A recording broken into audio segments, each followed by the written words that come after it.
This call is being recorded. Well, hello, everyone. I would like to welcome you to the Weight Loss Struggle Podcast with Joy. This is where we get down to the bottom of things and find out what is really causing the struggle and how we can slice and dice it once and for all and get to the point where we're living our best lives in our best bodies with our best minds, and we're living it optimistically, enthusiastically, passionately. That is what we were designed to do in the first place. But everybody is a walking story. That's what I found out through years of working with people in the health and wellness and fitness industry. Is I just found that everybody is a walking story. Somebody may be dealing with their kitchen, while somebody else is having their floors remodeled and someone else is having a new chimney put on or whatever. It doesn't really matter. But the bottom line is we all have something that we are taking to the next level in our lives. And so without further ado, I'm talking to you guys today with someone who has a story also, and she's really, really, really a sweetheart. But at the same time, I'm so excited that she's here to be honest and upfront and tell you guys unapologetically just a few things that she has had to struggle with and what it's caused her in the past and where she's at now, and how we can even help her get to the next level in life, which is what this is all about. So without further ado, welcome, Claire, to the call. Hi, Joy. How are you? I'm good. I am so good, guys. Claire, let me just, because I can go on and on. So I want you, Claire, to just tell people, first of all, let's go into the past. I like to start in the past because most issues that we deal with as adults, they all have stemmed from the past. And so we dive right into it. So I just want to go ahead and dive into what part of your past is it that you want to share with us today that you know that during that time it caused you to have some issues in your adult life now, that you put the pieces together enough to know that, you know what, this part of my past kind of jacked me up a little bit. I think fundamentally I would say poor decisions. And, you know, to really explain the reason that you have to acknowledge that, you didn't always have the right tools in the box to make the right decisions, number one. Yes. Number two, you just find yourself, whatever your issue is, if it's with eating or drinking or smoking or whatever it is, any sort of obsessive behavior that gets in the way of just living a normal, functional, productive life where you're evolving and not just stagnant or going backwards. I like how you said it starts with decisions and making poor decisions, and every decision we make either has consequences or benefits. I say that all the time. It doesn't matter what you've made. A lot of decisions today, 24 hours, we make decisions that's going to have attached to each decision benefits or consequences. And so with that being the case, let's start with your childhood. Did you have a perfect childhood? Everything was peachy keen? Oh, absolutely not. No. Okay. And as a teenager, I think that I sort of use that as an excuse. And then you get to a different age, a different level, and you come to terms with the fact that it's your choice. Now, whatever happened in the past happened. It's too bad, but now you can decide to use that as an excuse to continue on a downward spiral, or you can say, I'm going to take responsibility and pull myself up by the bootstraps and see what I can do to live a more fulfilling life. And that is true, because a lot of things, especially in the past, we just did not have control over. Especially when you're a child, you don't make the decisions for yourself. And we are a byproduct of some of the decisions our parents are made.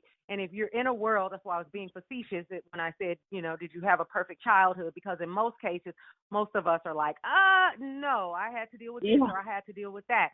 And so that's why I want to get down to what was a few things that you used to say were, okay, if this is the reason that caused me to be jacked up. This is the reason why I went in this direction or that direction. What did you used to blame? I used to blame, my parents. It was, there was always a reason that it was their fault, either both of them or one of them, or not mine. And like you said, nobody had a perfect childhood. Everybody, the many of us came from distinct situations and toxic environments that could be certainly toxic, not all the time, but enough to sort of have a negative effect on your, especially during adolescence, because that's when all your hormones are going crazy and you're not always making the right decisions anyway, just given the fact that you're going through, all these hormonal changes and stuff. I can't pinpoint one thing, and I think the main event that really sent me downward from already not being in a great place was when my mother passed away. And, so I started using that as an excuse to, drink heavily and be late for work all the time and be sedentary, negative and unhealthy. And it's just one poor choice led to another, and then they started to multiply exponentially. And all of a sudden you look in the mirror one day and you go, I can't live like this anymore because I'll die like this. And that's when I met you and Sarge, and it was a real turning point for me. As much as I struggled with the consistency at first and going back and forth between the two lifestyles and living them both at the same time, I never gave up. I never gave up, Joy, and so much of that was because of you and Sarge. You were so wonderful at keeping me motivated. No matter how many times I fell off the wagon, I still came back, and I still came back, and I still came back, and I said, I'm going to keep doing this until I'm going to do it until I stop doing this. And, some people, it happens quickly, weeks, some people days, months, and in my case, it was years. It took me years to really straighten out. And like, I know your story, and I definitely, like, you were just, it was so awesome to even be a part of your transformation, mentally, emotionally, physically. It's a blessing for me as well. And so I know your story, but for the people who are listening, let them in a little bit on what your worst was like, because everybody's worst is different.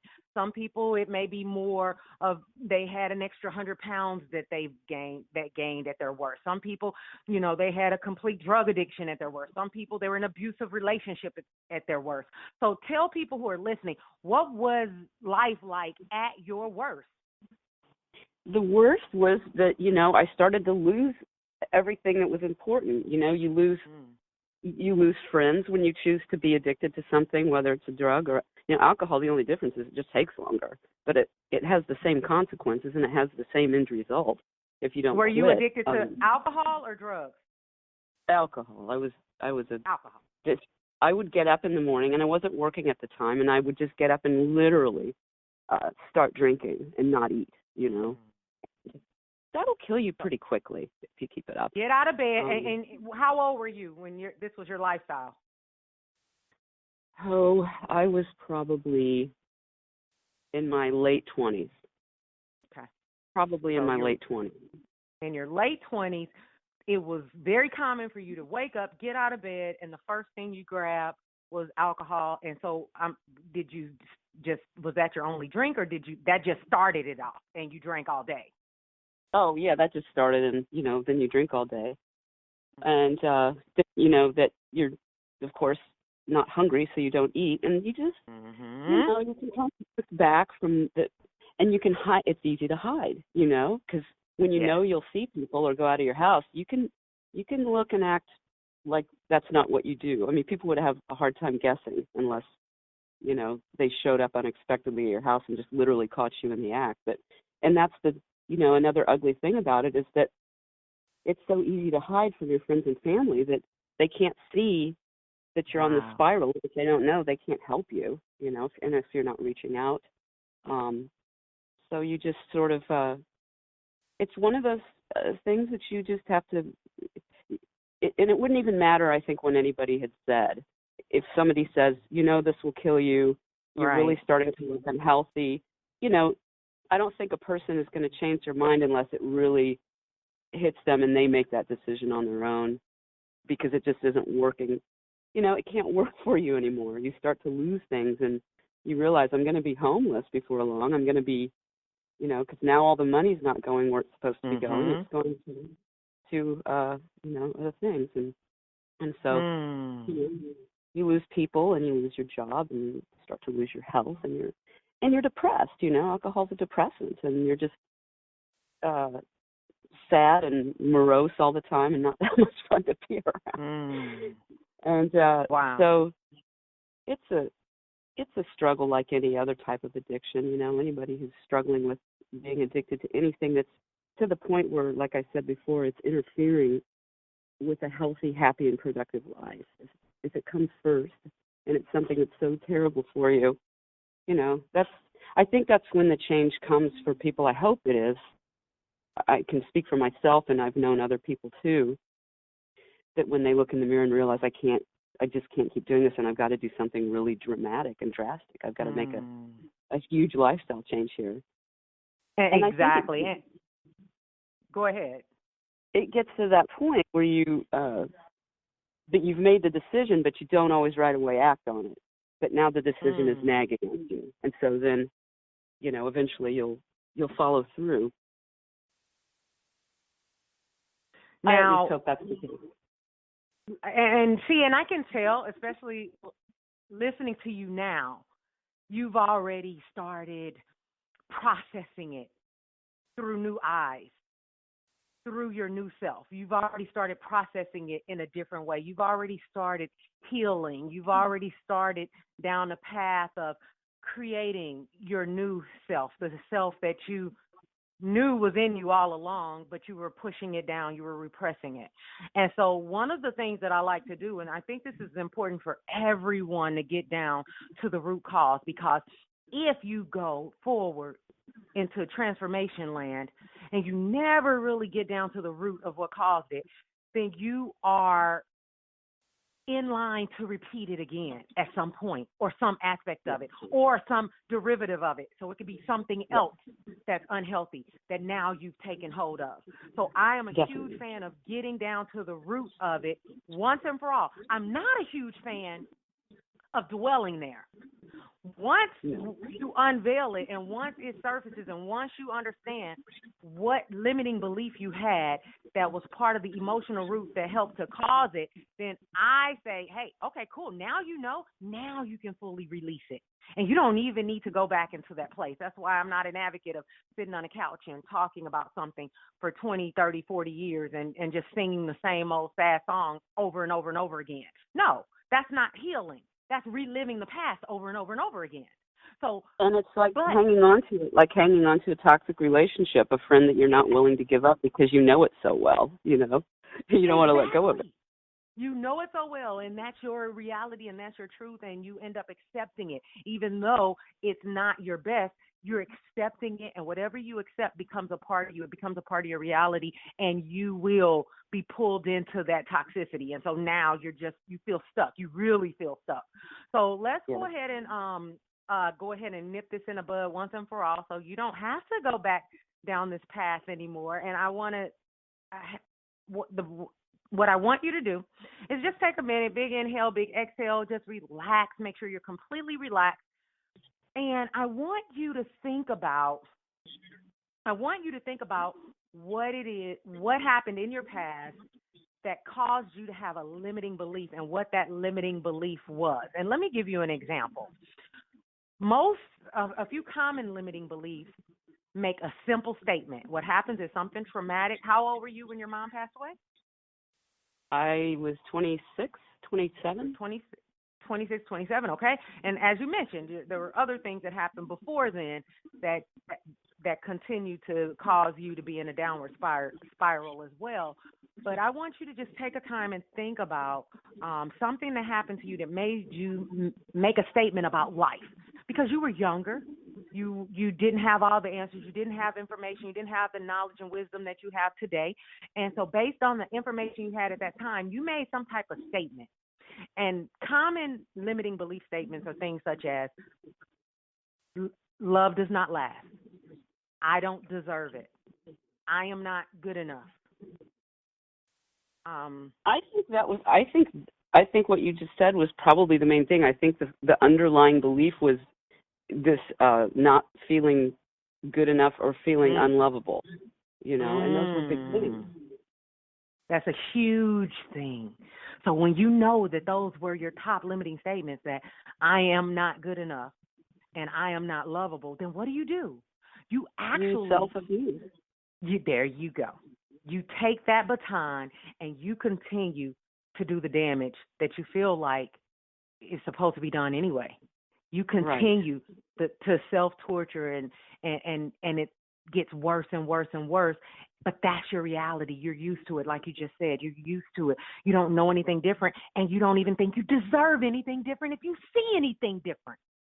That's right. And when you find that you're in a situation that's good and you are getting receiving what you truly deserve in life, you somehow find a way to sabotage it. Yes. Because that belief is still there.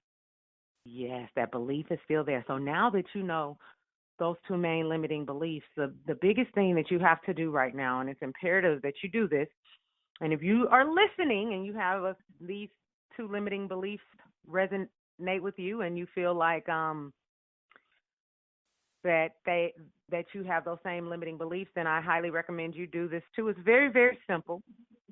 All you're going to do is just close your eyes and picture you writing those words down on a piece of paper. Not good enough, not lovable. Not good enough, not lovable. I am not good enough. I am not lovable. And then you just have to ball it up.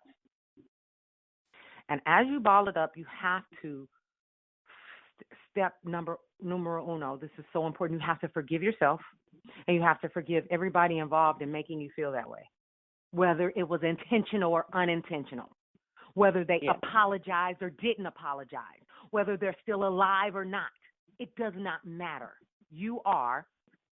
And so your well-being is important. So you deserve to finally get relief from this. Our birthright is to feel and live amazingly. And if you're not at that point, and if you had a certain chunk of your life that was depleted and basically malnourished of love, then that means it's time to have restoration. And the only way to restoration is to forgive yourself and others. Forgive yourself because you judged yourself for those actions. Forgive yourself because you beat yourself up because of what you've done with that. Let that all go. Forgive yourself, and then forgive anybody else who made you feel less than as well. The second step, 3 steps. First step is forgiveness. Second step is to kiss. Pretend you're kissing the ball of paper. You're giving it a kiss, and you're throwing it out to the sea. I always say cast it out to the sea. You're kissing it, and you're casting it. Kiss and cast. Kiss and cast. You're casting it out into the sea, and you're sending it off with love. You're like, you know what? I'm loving the people involved. I'm loving myself, because life is meant for you to accomplish one of the 3 L's in every experience, either to love, learn, or lengthen. Lengthen meaning grow. Love, learn, or lengthen. So clearly just listening to you right now, I already know you've learned. You already learned. How awesome, freaking awesome is that? You've already learned. It's liberating. It really truly is liberating. Yes. And you feel empowered, to be sort of, to dictate your own destiny and not be such a victim of circumstance anymore. That's right. So now that you forgave and now that you sent it off with love, so you don't need to go back in the trash and get that out anymore. It's already been sent off. And now the next step is for you to go and make sure at this point, from here on out, you have to give yourself radical self-love.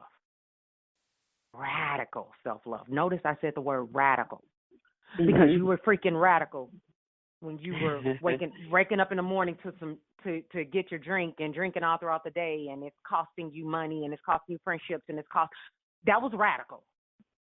So now it's time to get radical with self-love. Radical with self-love. I'm talking, people need to think you're freaking crazy. They need to think you're obsessed with that's the way they need to see. You went all out on the other end of the spectrum. You went all out. So don't start short-stepping it now. Don't start saying, I'll just do a little bit of this and do a little bit of that. No. It's time for you to go all out now that you know and you finally discovered that you are worthy, that you are lovable. It's like you got to get on a mission where you say to yourself, I freaking spent 10 years of myself, 10 years not loving myself fully. I got to make up for that. Yes, indeed. Don't we, though? Who knows the relationships that I missed out on in those 10 years? I got to make up for that. Yes, yes. That's what we're at. That's where we're at now. That's reality now. Are you willing to have self-love, radical self-love? Absolutely. Absolutely. Sweet. I know. And I know you are. I feel it. I feel the energy right now. And I'm excited for you. I'm really, really excited for you because now, just like we just mentioned, decisions come with consequences or benefits. You're about to experience benefits that's going to blow you away. You're about to experience happy surprises on your path that are going to blow you away, that are going to make life seem magical. Because everything is energy and everything is in life. It's kind of like boomerangs. What you put out, they come back to you multiplied. That's why when you were putting out that toxic energy, it was coming back to you multiplied. You probably drew in more people that made your life even more freaking miserable. That's exactly how it works. You probably drew in more people who wanted to give you more alcohol to drink. You probably drew in more situations that made you more depressed. It was a boomerang, exactly. Right? Exactly. So now you just proved that that's what happened. You saw it on that spectrum. So now you don't need the proof. You already know that that's what's going to happen. So now when you get with this whole radical self-love movement with yourself and make it Operation Claire, that's what I always tell people. Look, call it your name. Operation Claire, Operation Love Myself, Operation Radical Self-Love.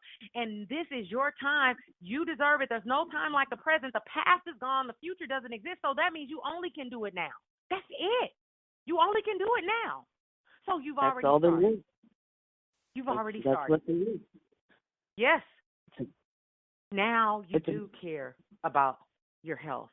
Now you can come out of those sunglasses. I'll tell everybody a quick little story, and she knows what I'm talking about. This was my sunglasses girl. Now here we are doing bootcamp 5:30 in the morning, and she's showing up with sunglasses on every time. I didn't tell her to take them off. As long as you did the moves, I don't care. As long as you go hard, I don't care. You can have sunglasses on. But she did. She was hiding. She was hiding. That's where she was at that point in her life. She was hiding. She didn't want anybody to see her. She didn't want to open up her heart. That was her wall she was putting up. Don't come close to me. I'm not approachable. I'm not lovable. And so that was where you were at that point. And the other story that I heard, which was funny, I didn't find out till later, was the very first time you did show up to do boot camp, you were, what's the word? What is that thing called? When you have a hangover. There we go. I heard you had a hangover. So you hear somebody brought you to my 5:30 in the morning boot camp, and you were hungover from the night before. And on top of being hungover, the buddy who brought you, you asked her, you were about to whip out a cigarette and start smoking on my clock. So fortunately, she stopped you and talked some sense in your head and said, Joy is not the one to be whipping out a cigarette at her boot camp. She was just trying to help you. And fortunately, you listened to her. You didn't whip out the cigarette. You held back, and you did boot camp. And now, like I said, I know you're on a path to doing more self-love. You're loving yourself instead of constantly tearing yourself down, body, mind, emotions. Now you're building yourself up. So talk to us and tell us what are some of the things that you're doing now that you are on this path of loving yourself. Tell us some of the things that you're doing right now that's helping you in life and that's making you feel better and be better. Well, I decided I just needed to eliminate situations and people and things in my that weren't healthy and that were just causing me to, hang on to old beliefs and old habits and, start to really believe that I deserved to be around better people, that maybe people before I feel like I was good enough to be friends with. So I left my situation, and I recently I bought my own house, and yay! That's huge. Yeah, and I have it all to myself, which I need that. I know myself, and I know I do better when I live alone, and I I'm so happy, Joy. I can't tell you how happy I am. I've cleared all the negativity out. I have new, really pretty neat friends that I'm pretty proud to call my friends. I'm still working out like a maniac, which is why I haven't seen you in a while. I've got to come. I miss you guys, and I miss the boot camp, and I'm going to come back. But I've just been I have a job that I love. I work for a really neat business. My work isn't depressing anymore because I'm not that I didn't love what I did, but it was really hard to watch people die all the time, and it was hard to be spending my entire day around people it was just sad. I loved them, and, I was good at being with them, but it was just starting to really weigh heavy on me. You were doing home health care with geriatric? Yes. Okay. Yes. And the lady I work for now full time, I was telling a friend this the other day, I said, she's the first person in 20 years who's hired me not because she's dying, but because she wants to live. This lady is so full of life, and they have RVs, and they like to go away, but because they've got so much here that they can't just walk away from, and they've got all these animals, and, they live in a place where they want someone in their house who they can not worry about. And so she hired me, and now she's out living life and loving it, and we have a great relationship, and she's just a really happy, one of those people that just exudes life and adventure and happiness, And this is a whole new world for me. It is. Absolutely. It really is. Absolutely. And that's what happened. You drew in, once you changed your energy and what you were putting out in the world, you started drawing back people who wanted more life and adventure and excitement. That's how now you're, like you said, you are doing something you love in your work that is fulfilling, that's exciting, that you look forward to doing every single day. What would you say to your 20-year-old self? You could go back in time and say something to your 20-year-old self. What would you say? I'd say what I didn't realize back then that I think right now is about the most important thing is that you're taking an awful lot for granted. You think you've got your whole life ahead of you, and you don't even know if you have tomorrow. So don't throw another day away. Oh. If I could get something into that 20-something-year-old's head, I would say quit. Don't even throw away another day, and spend another day of your life in a fog where you're not even going to remember a thing about it, any interaction you had, any conversation you had. It's all a blur. And what a waste. What a terrible, not to mention the brain cells you're killing and the education you're throwing away because you don't remember any of it. It affects your memory. It's a terrible, it just erases your life. And that's who you are. You're pretty much a compilation of your life experience and your memories. And when you don't have that, you sit and wonder, who am I? Where was I all those years? Who am I really? So it's something I would say to the 20-year-old: just don't take time for granted. That's right. Think that you can waste any of it because you're not getting it back. You're not getting it back, That's and one day you'll look in the mirror and you're not going to be 25 anymore. You're not going to look halfway decent without having to really work hard to maintain it. And that's something that as young people, I think we all take that for granted, and as we get older and watch. And so, gosh, I do. I wish I could go back, and I don't know if I would have listened to me though. But that's okay. That's okay. See, and that's the cool thing about life is we look at time as the end-all, be-all, but time really is just an illusion.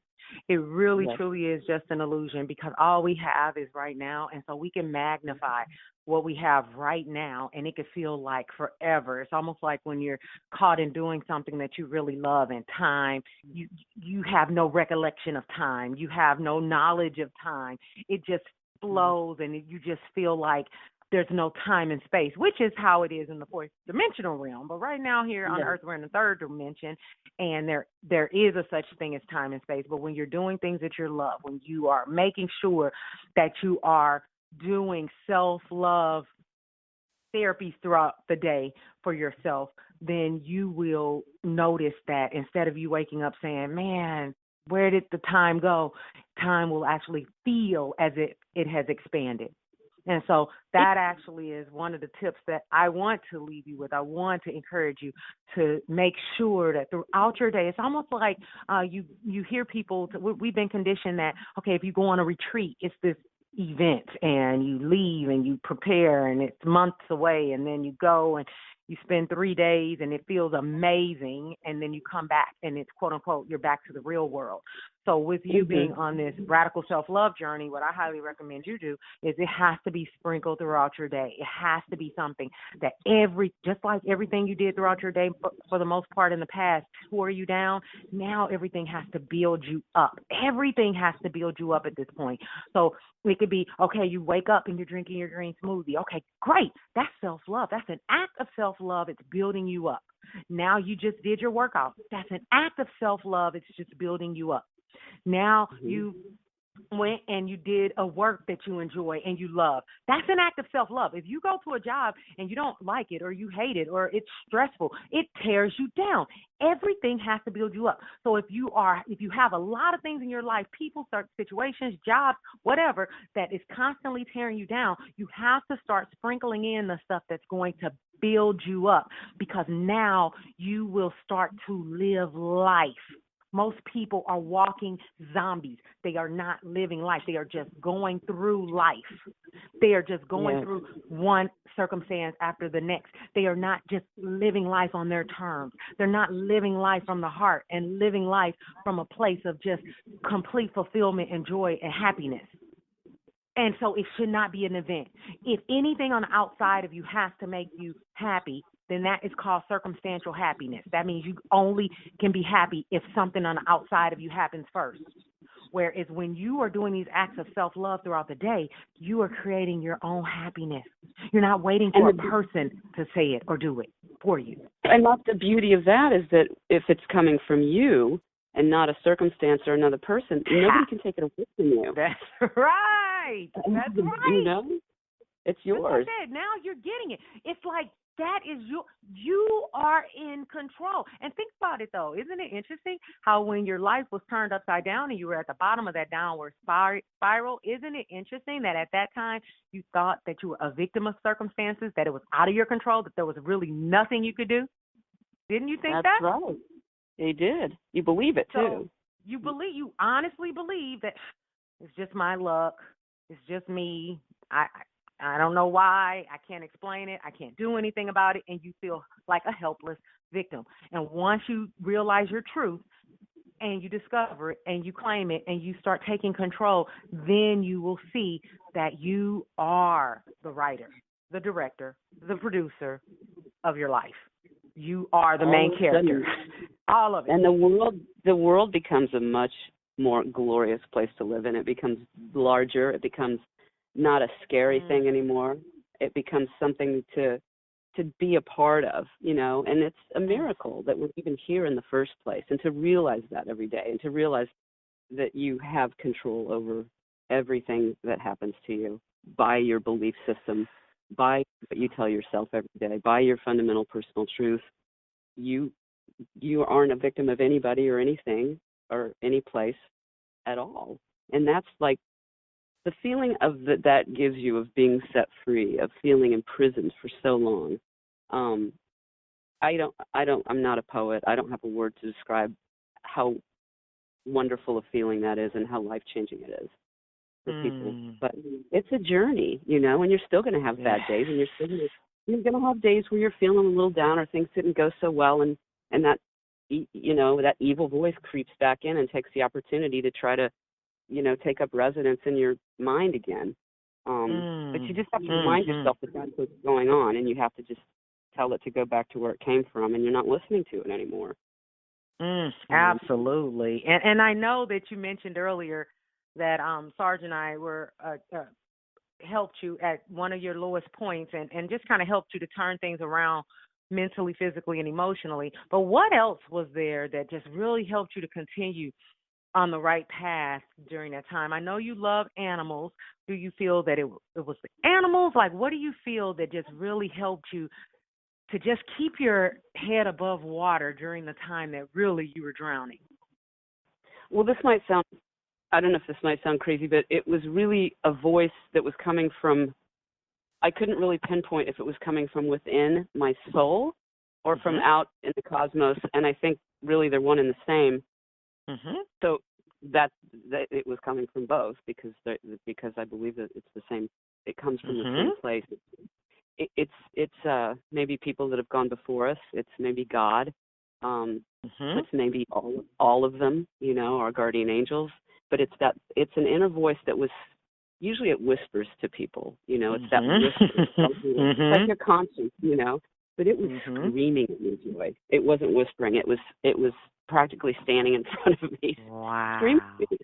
And it said, you know, I'm here. I'm not going to give up on you. I won't abandon you. And you know, I'm going to scream at you until I don't have to scream in your face anymore. And so it wouldn't go away. Wow, you know? That's powerful. That is very, very, very powerful because we do give up on ourselves sometimes. There's plenty of times where we're just like, you know what, I want to get out of the ring. I can't handle another round. I'm done. And it's not even worth the fight anyway. I'm done. And I just think it's so awesome that our Creator doesn't give up on us. Thank goodness. That's it. Our Creator does not give up on us, even though we want to quit. And our Creator doesn't even keep track. Like, what if He kept track and He was like, okay, you know, I'm done. I gave you 20 years or 30 years or 40 years. You keep jacking it up. No. And that's what I like that you said. That voice was adamant. Like, I'm here for you. I'm here for you. And those were the words you remember. I'm here for you. That's deep. Yeah, it's true. It's absolutely true. And it never left. It never abandoned me. It never shook its head in disgust and walked away when I continued to screw up. That's right. It said, you know, I have no recollection of that screw up, so you need to have no recollection of it and carry on. Oh, that just gave me goosebumps. Love it. I love it. I love it. Okay, so our time has come to an end. So how I want to end this is I want to end it with you just sharing something that basically you got out of this podcast today that you're going to take from it and take your life to the next level and just keep adding on to the well-being and health of your body, mind, spirit, and soul. What one nugget or something that was said or that came to you during this podcast that really resonated with you? Well, I think of it sort of like continuing education units. You know, any industry that you're in, you have to continue to keep up with what's going on to be, you know, at the top of, you know, to be the best at what you do, whether you're a personal trainer, a massage therapist, or whatever it is you do. You don't just go to school and then you're finished with it and you know everything you need to know and you carry on. And so I think what this podcast did for me, it was like, you know, it was like getting some CEUs. It's like, oh yeah, I'd forgotten about that. That's true. I forgot I had to do that. I need to do that. A couple things you said, I thought, you know, I haven't tried that. I need the 3 steps, you know, the writing down those things that you need to forgive and let go of it with love. That's great advice. That's great advice. I will do that. Okay. Awesome. Well, that's the key. And that's what I hope that it will continue to do for people. It's just to continue to help people know, number one, they're not alone. And number 2, that their story matters. Like, I honestly don't believe that we go through anything in life so that it's only for us to experience. It's like 20% for us, 80% for others. And that's so why we're here. That's why we're here. Bingo. Your message is supposed to be a part of your message. And so I thank you for being open and honest about your message, because there are some dark and grimy parts that you're like, I don't know if I want to expose that, but exposing it, all it does is just help someone else. So it allows you to just completely get ego out of the way and say, it's not about me. It's not about my ego. It is about my message, my mess being a message for somebody else who might be in that same point. And one thing you said, just like you said a few things that I said resonated with you, one thing you said may allow somebody to not take their life tonight. So one thing you said may allow somebody to say, I want to change and transform my life as well. And I didn't know that I had control, or I'm thankful that she mentioned what she would say to her 20-year-old self, because I needed to hear that today. So thanks for being open and honest, and allowing us to be able to be a part of your life for this moment. And everybody that's listening, thank you for listening in. Continue to listen to the Weight Loss Struggle podcast. We are going to have people on from all around the world sharing their story and transformation, and helping each and every one of you to get from where you are now to where you want to be in the fastest and safest way possible. And it all starts with the mind. It all starts with the mind. So until next time, guys, R34 Live. Bye. Bye.